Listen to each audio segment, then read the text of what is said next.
please enjoy this ad-free episode as part of our Academic Integrity series sponsored by Pangram Labs, the world's leading AI detection tool. Try it out at pangram.com. That's PANGRAM.com.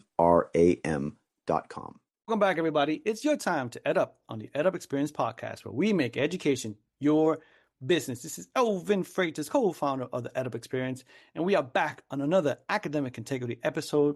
And as always, with me is the co-host who is the most. He is Bradley Emmy, and he is the co-founder and CTO at Pangram Labs. Bradley, how you doing today?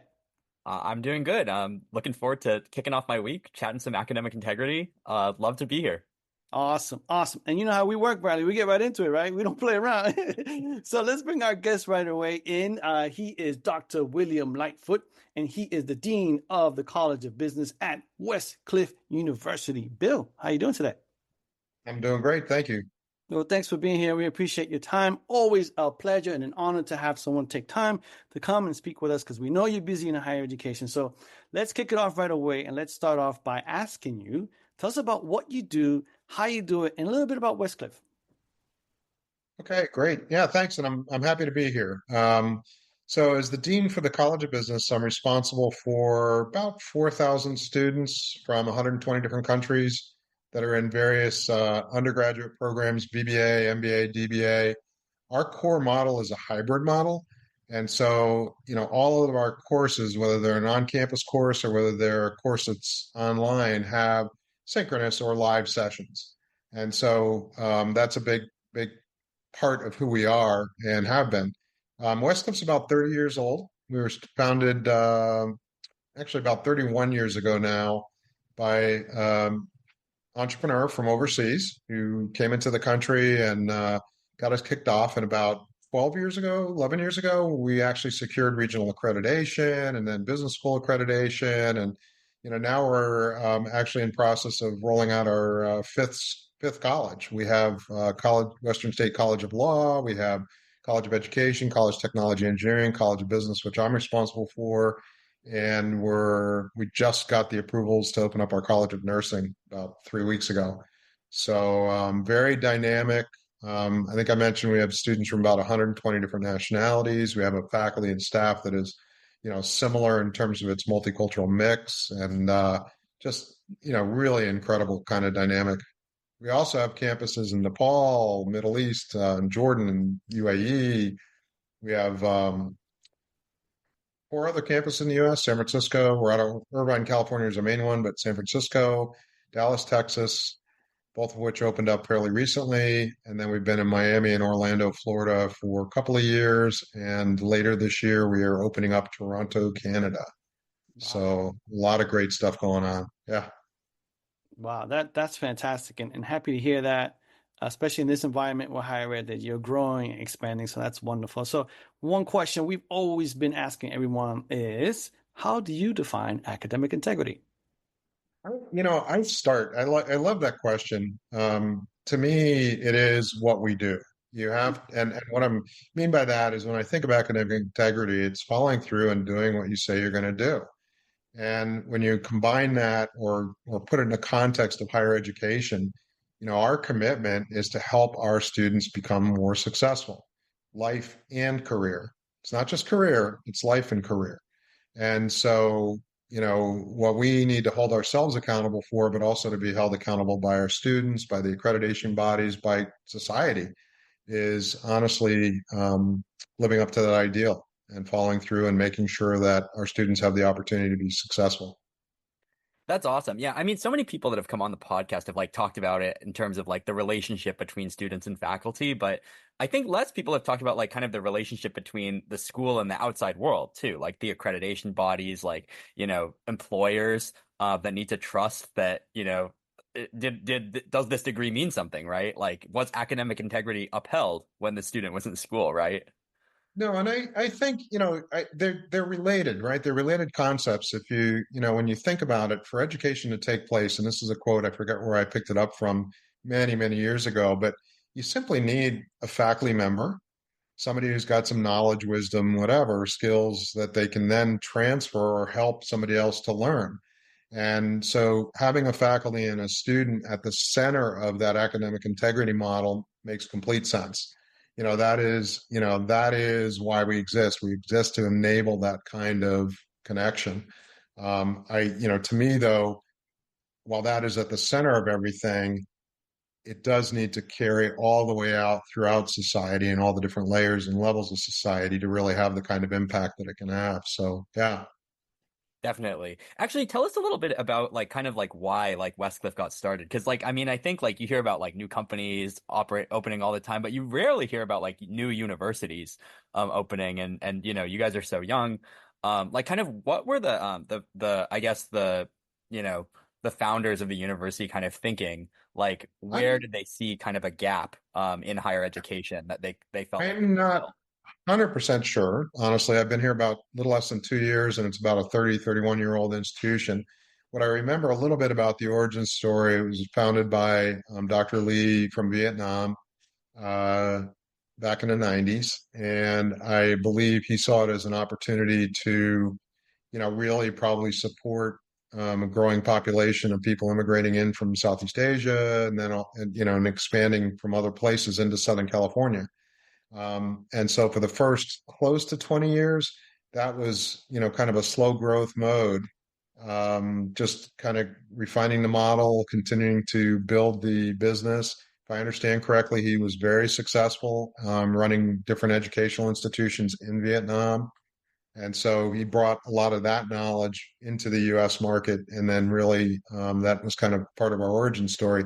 His son, Anthony, who's our current president and CEO, joined 16, 17 years ago, took the reins, and has done a phenomenal job of getting us through accreditation, regional credit, initially DIAC, distance ed, and then regional accreditation. And then we got ACBSP for the business college about 4 or 5 years ago. And so, with that comes a higher expectation and also more of a normalization, if you will, in terms of the university now aligns with 4,000 other universities across the country, from the Stanfords to the, Ohio Wesleyans. And everybody in between. And so it's pretty exciting journey. And, we went from probably a handful of students back in the 90s to, I think, system wide, which includes we call them affiliates or our partners, and some of the other places outside the US, we have over 8,000 students. And we're growing. We're growing actually probably, I'm not quite sure, double digit every year, but pretty close. And keep refining our model and keep improving. Focus on continuous improvement really permeates our culture. Oh, super cool. Yeah, congratulations on all the growth and success. I mean, that's amazing for such a young university and one that faces so many like I guess like unique challenges. Like you Mm. can't just kind of like pick and plug like somebody else's way of doing things directly in because there's so much nuance, right? Like you guys are so different when it comes to your student body, right? We are, but we have an incredible team. I mean, truthfully, our leadership team is a bunch of people who are very experienced, very knowledgeable, and the beauty of it is we come together well.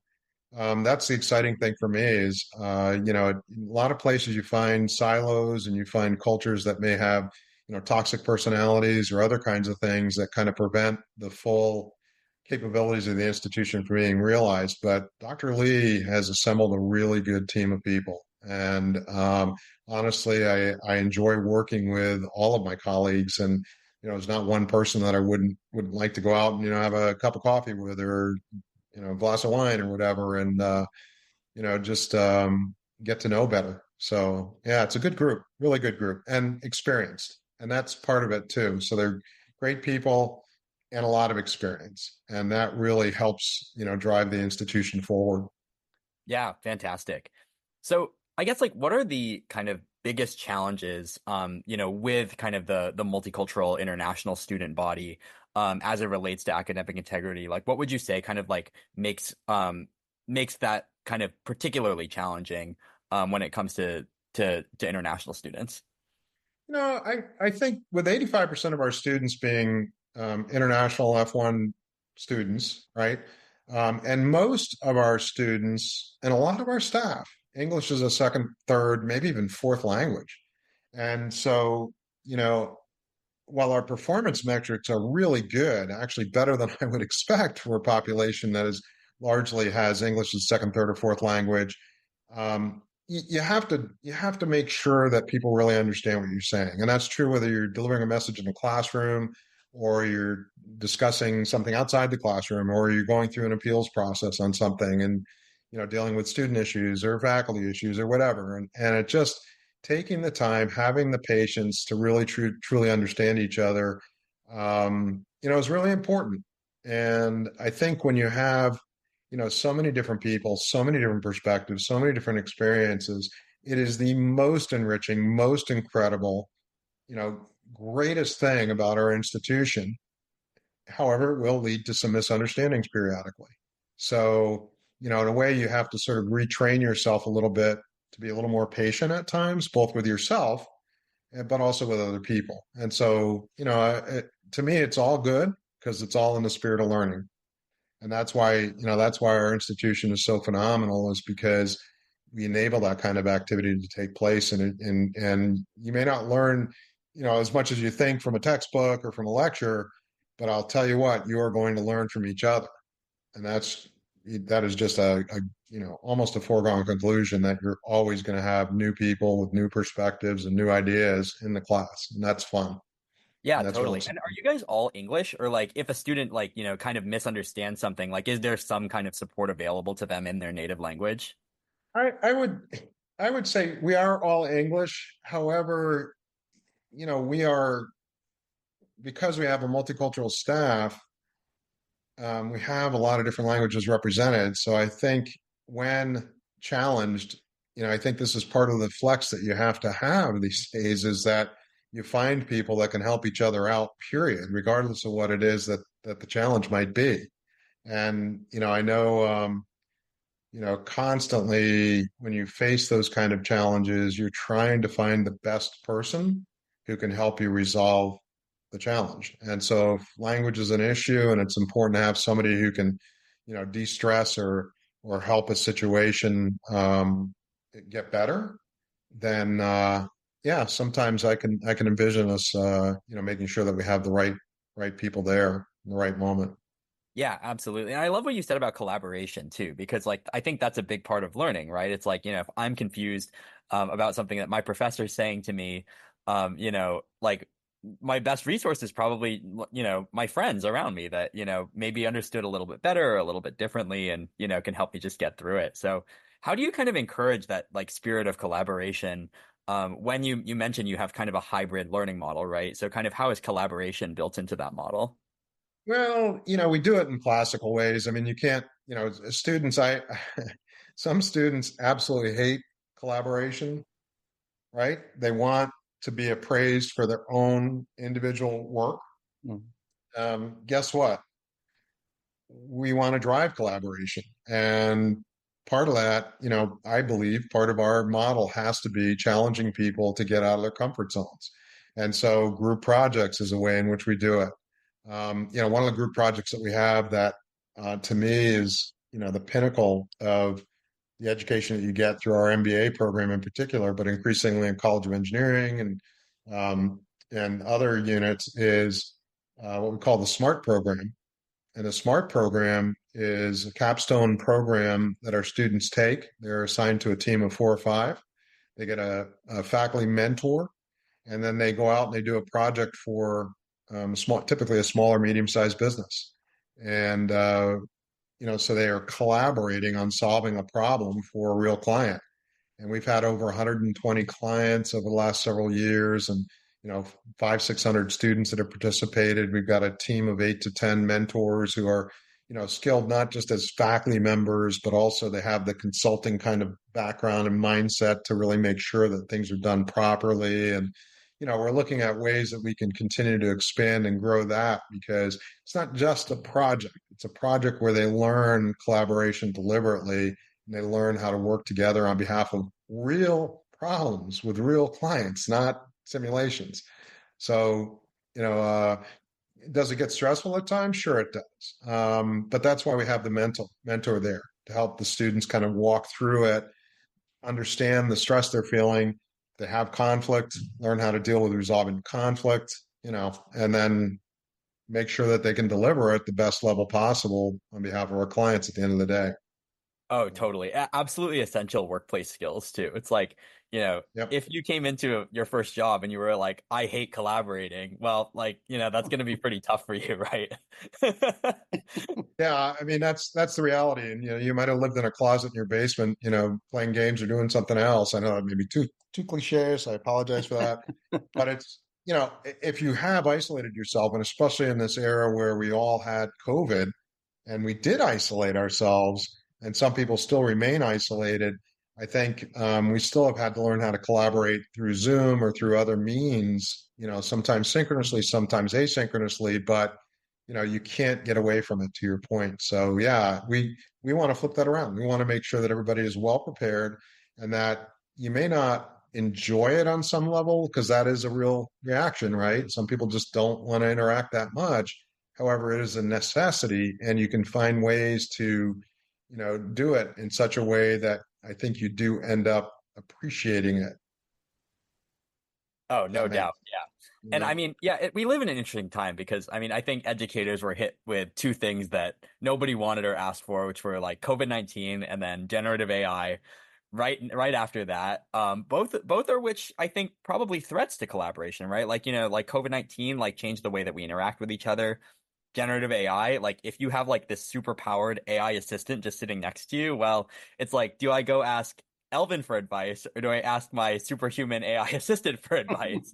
I'm going to When I'm start with a faced with, some superhuman difficulty. AI. Sorry, no I offense, mean, Alvin, but None taken, none taken. personality, like it's kind of a toss up, right? Like, but no, I'm just kidding, Elvin. That's cool. no, I mean, honestly, you can't. Just exactly what we're doing here really sort of is a highlight for me on why you can never. It's not an either or, and it's not a trade off, right? It's the ability to be able to be human and laugh for a few moments or talk things through and brainstorm. I mean, I work closely with AI. I actually go back to 1988 with AI, believe it or not. It was a part of a pilot program with a company that I worked for 6 months. Had to actually present to 200 engineers why their AI system they'd invested millions of dollars in wasn't going to help to the degree that they thought. Things were just not fast enough, and at some point I was trained to be faster than the AI that I was using. So it was good as a training tool, but so my point is AI has gone through all these ups and downs, and now it's finally gotten out of the Alexa mode and Siri mode and become our partners, and that's the way I view it. It's my thought partner, and I I start there, and then I might go to somebody like Elvin and say, "Hey, what do you think about this?" Hmm. And usually, what we've been able to do is accelerate our thinking and our conversation because we've been able to iterate, in our brainstorming to the point where now we might actually have something useful or something intriguing or interesting. Does that make sense? Oh, absolutely. Do you feel like all the professors at Westcliff kind of share that sentiment, or is there kind of like a variance in adoption? I I think we have a classical variation. I do think, I would say that a lot of the folks that I'm aware of are very much biased towards learning how to leverage AI the right ways. At the same time, we're very dynamic and fully engaged in figuring out how to use AI and how to teach our students to use it appropriately and how to also use it on behalf of customers. The SMART program, um, we have 4 or 5 projects we've done just in the last couple of months that were all AI related for small and medium sized businesses. We've got our own in house technology folks that are working on some proprietary things that are really exciting as well. So we had added an AI concentration, a master's degree in AI. I mean, we've got all these other things that I think a lot of institutions are doing. And yet you still have some folks that are looking at it skeptically to some extent, but I think more in the sense of we have to be somewhat cautious. And so I think it's a healthy tension where even though we're biased towards the progressive, let's figure out how to use this part, it's, the ethical concerns, it's the making sure our students understand how to write prompts and then, where appropriate, make sure that you're sourcing things, make sure that you're verifying the source of information is good quality. It's, some of the same stuff that we've been dealing with as a society for years now gets heightened because of AI. Oh, totally. Yeah, so like I guess if I'm like, a professor that comes to you, Dr. Bill, And I'm like, I'm really scared of all of this AI stuff. I don't know how it works. Like, I have concerns about the ethics of this thing. And I don't know how to bring it into my classroom because I feel like my students are just going to use it to cheat. Like, what would your response to that be? Like, how would you kind of help a faculty member along? Say, let me Yeah. show you how to use a couple of basic tools. I'd pull up ChatGPT. I would maybe Sora and maybe DALL-E or any of the variations on those that are out there now. And I would say, hey, let's tell me something you're interested in. Let's just start there. Something you might normally Google or do some other kinds of search. This morning we've got some work going on related to research, and so I was starting to write a research proposal using my partner. And the first question is, what's your research question? And I said, well, I don't really know. And they said, what do you like to do? And I said, well, I want something related to AI, small businesses, leadership, and global. And then it came back and proposed 5 or 6 research questions. And then we started to unpack that.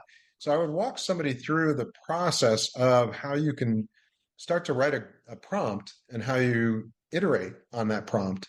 And same thing with, images or even videos. I've done a lot of video production for got over 200 and some odd videos that I've produced for my classes I've taught over the years and also for some outside clients. And you know, I use a tool called Viond, if you know Viond at all, for animations. Well, they added an AI component to it sometime in the last year or so. Now I can write a script, and 5 minutes later, I can have a 2.5 minute explainer video, with Oh, no 17 way. individual Like scenes. animated? And 5 minutes after that, I can have captions in whatever language I want to have captions in. Nice. So I did one as an example, a 2.5 minute explainer just on Michael Porter's 5 forces model, and got the animation about 2.5 minutes, as I said, and then I was able to weave in some Mandarin uh, captions, and so less than a half hour total time from thought to production, and needed some additional editing, but not much. And then you can upload it, and now it's ready for your class. So I like to walk. I like to show people, get them over that hurdle of the fear of AI and the fear of using it and thinking it's too complicated, because it really is not. It's no more complicated than searching Google. And sure, it can get a lot more complicated if you want to in different ways, but I think that's part of the beauty of it, is it's not. So for the average person, great place to start is start using it. I love it. AI exposure therapy. Like, just Yeah, got to get yeah, uncomfortable with it. yeah. And yeah, then it kind of it becomes less mysterious, I suppose. Yeah. Yeah, I mean, I think the one big thing that we do have to make sure of, though, is we do want to make sure that our students and our faculty, without we want to make sure that they're using it appropriately, they know how to use it appropriately. And big part of that is, if you plagiarize or use somebody else's words, or if you use somebody else's ideas, you got to give them credit. That is, you know, ethical, legal, respectful. I mean, on so many dimensions, it's critical that we do that. Also, in this era where there's so much, conspiracy theories and false information, simply being able to trace it back to its original roots is hyper important. And so, that's big part of what we're doing is we're working on, okay, on the one hand, we want them to learn how to use this. On the other hand, we want them to learn also not how to use this, or how to use it appropriately, probably the best way to say it. So it's a real challenge, and it's a real tension. And I think it helps. We've got 400 faculty in total, and we've got several hundred staff. And I think it helps a lot that we've got a lot of experimentation going on and a few use cases that are going on, whether it's designing courses and curriculum, using it for student support. We're starting to use it in assessment. So we're using it in a lot of different ways as one can. And the beauty is, now we've got 2, 3 years of, experience amongst many, many people. And so, we're not backing off and slowing down. If anything, we're going to accelerate our process for how we use it and how we teach other people to use it, because we think it's important that we line up and make sure our students are well prepared for a future that is still very uncertain.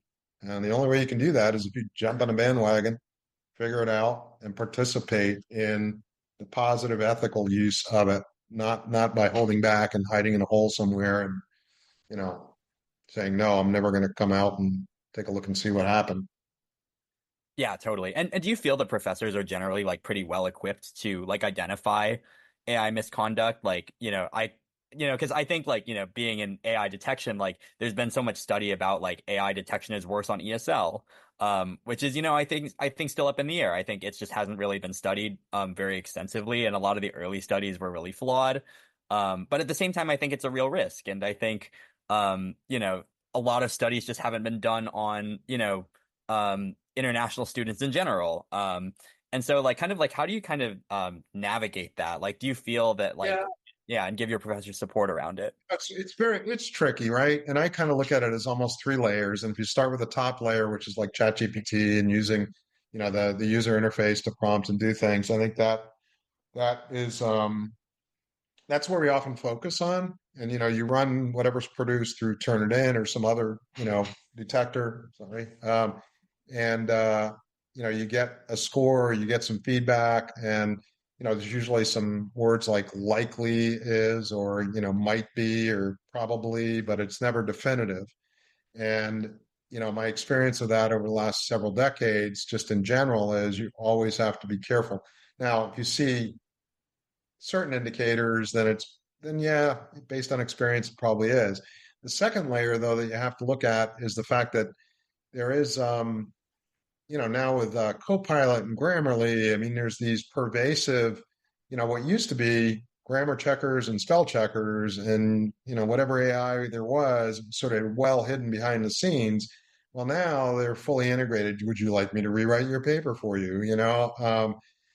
It's and oh, it's 11:59. I got to upload it in 1 minute. Click yes, boom. You know, it it is so easy to do that, and you're not only improving the grammar and the spelling, but the way in which the paper is presented. So I think that's the second big layer that's floating out there that is identified. And then the third one, and there likely are others, so I may be oversimplifying it a bit. It's translation. When you have students that are second, third, fourth language is English, it is very natural and logical that they may write some of their papers, particularly the ones that are more challenging, in their native language, and then use a translation tool to translate it. And again, AI empowered, and Do you we know encourage trans. that, or is that, or do you feel like that is kind of a bypass of learning English and like learning I, writing in I English? don't think in terms of encouraging or discouraging as a dean.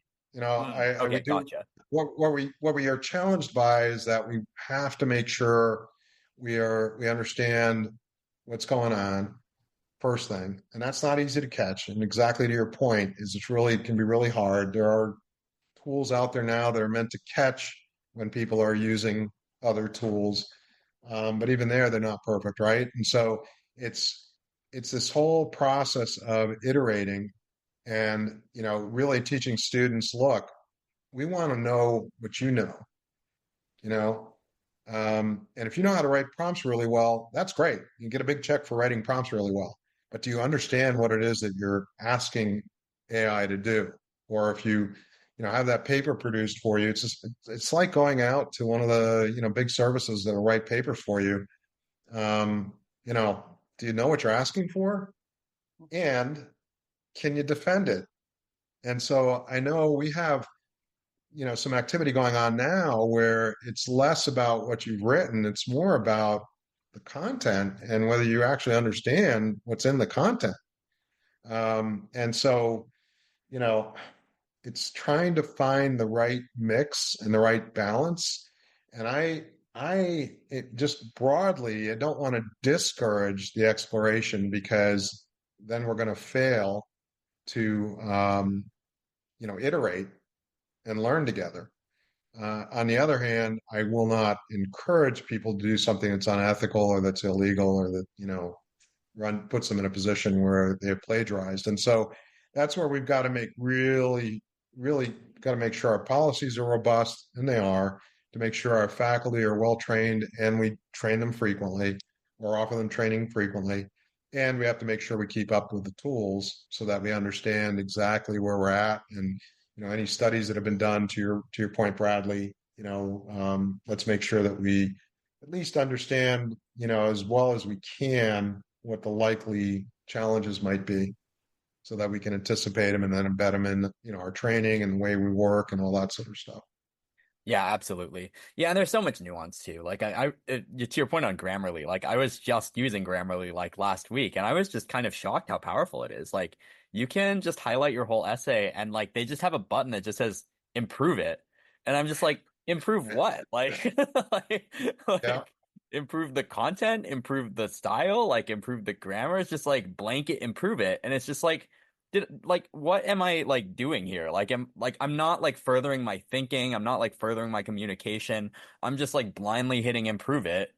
And then, And that's why we have to adapt. We can't be complacent. And I know it's what I'm excited about is our faculty are adapting. They're adapting at various speeds and in various ways.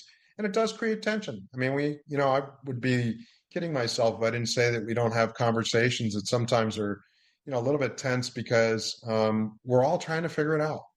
And that's one of the things I love about being in higher education is, we ourselves, if we're really committed to it, then we are, learners. That's what we do. And we are absolutely committed to the concepts of continuous improvement and, growing. And so what, ChatGPT has done is it has forced us, or AI has done is it's forced us to, whatever growth mode we were in before, now we got to accelerate that a bit. We got to up our games a bit, whether we like it or not, because it's pervasive. Yeah, and I want to jump in because we're running out of time, unfortunately. But Bradley, any other questions? You good? yeah, I think go for it, Alvin. Okay, awesome. So, Bill, before I ask you the last one, I do want to know because Westcliff is for profit, and I worked at a for profit, and for profits get really scrutinized, at least a little bit more than the nonprofits, in my experience. So, I'm just curious to know about is there a lot of pressure going on with you having to show how Westcliff is upholding academic integrity? Are you getting that pressure? And if so, how do you prove that? What are the type of things that you're doing? You're showing that Westcliff is Sure. upholding academic No, integrity. that's a great question. And, we are a B Corp, benefit corp. And so, as you know, with B Corps, it's yes, for-profit model. However, it also integrates a social focus as well, or societal focus. And so I can tell you that that's very much a part of the DNA or ingrained in who we are. And that's a nice balance. And so the pressure you talk about really comes from two sources. The more intense pressure comes from internal. We are all this experienced group of people that I work with, are all committed to continuous improvement philosophy or ideal from Dr. Leon down. The board's fantastic. And, we are not happy to just have, enrollment numbers that continue to grow. Where we get most excited is when we see, yes, we like to think, enrollment's important. However, we get most excited when we see the success of our students. And, that's measured a lot of different ways. It's measured from placement rates to, things like external assessments that at least attempt to capture, what have they learned and retained as a result of going to your school. WASC reaffirmation took place just about a year ago, and we came through with mostly really great marks and high flying. ACBSP, one of our department chairs, Jim Lipo, is upcoming chairman for Region 7 ACBSP, and that's usually an indication that they value your institution, not just your people. And so there's other markers like that. I think our biggest challenge along those lines is simply two things. One is a lot of times you don't know the real success of your academic program until well after the student has left your institution, and they either recognize it or, you can see some direct connection to it. And the second thing is we have students from 120 nationalities. So, a lot of schools have a, international population, but oftentimes it's, less than 10, 15% of the overall population. So we are, I wouldn't say unique, but we are amongst a small subset of institutions that, have an impact around the world, and makes it a little bit harder at times to know exactly what impact you're having. But I'll give you a quick example. I was in Nepal last year for graduation at King's College, also presidential graduate school in Kathmandu, and I was blown away. King's College has all these entrepreneurs making a huge impact, not only in Nepal, but in that general region, China, India, et cetera. And Presidential Graduate School, while we were there, had just found out that they came in first in an international competition for one of their IT teams that had over 22 nationalities, took place in China, the competition. And they beat teams from the US, from China, from other parts around the world. And, you know, that gets us excited. That's when we know we're doing a good job, is when our students are really successful creating new businesses, joining existing enterprises and doing big things, or even just winning competitions or scoring high on things like peregrine assessments. The last one is an MBA assessment tool we added in about a year ago that I've used at other institutions. And our students are scoring consistently in the top 5 to 10% nationally against all these other schools across the country. And that's exciting. These are real numbers. This is not us just saying we're doing great. This is external validation that something's working and something's working well. Yeah, that's fantastic. That's great to hear. Let's get right to the last question. What do you see as the future of academic integrity, Bill? Yeah, I think the future is the past, is the current. It is making sure that our students are well prepared for their future. And it's not only saying that, but it's living up to that. And what that means, as we've been talking about for much of this time, is that we ourselves as an institution have to be open to growth. We cannot be complacent. We can't, rest on whatever laurels we had from 20, 30 years ago. We have to make sure that we continue to innovate, we continue to iterate, we continue to hold ourselves to the best standards possible. Otherwise, we become obsolete. Yeah, that's so true. Well said, Bill. So thank you again for coming on. We appreciate your time. But first, I want to outro my co-host, who is the most, Bradley Emmy, CTO and co-founder at Pangram Labs. Thank you as always, Bradley. Thank you, Elvin. Always a good time. Absolutely. And today's guest, he's your guest. He is Dr. William, aka Bill Lightfoot, and he is Dean of the College of Business at Westcliff University. Bill, thank you so much for being with us. You're welcome. Pleasure. Absolutely. Thank you. So with that, ladies and gentlemen, you've just ed up. Thank you for listening. This episode is part of our Academic Integrity series, sponsored by Pangram Labs, the world's leading AI detection technology. Try it out at pangram.com. That's PANGRAM.com.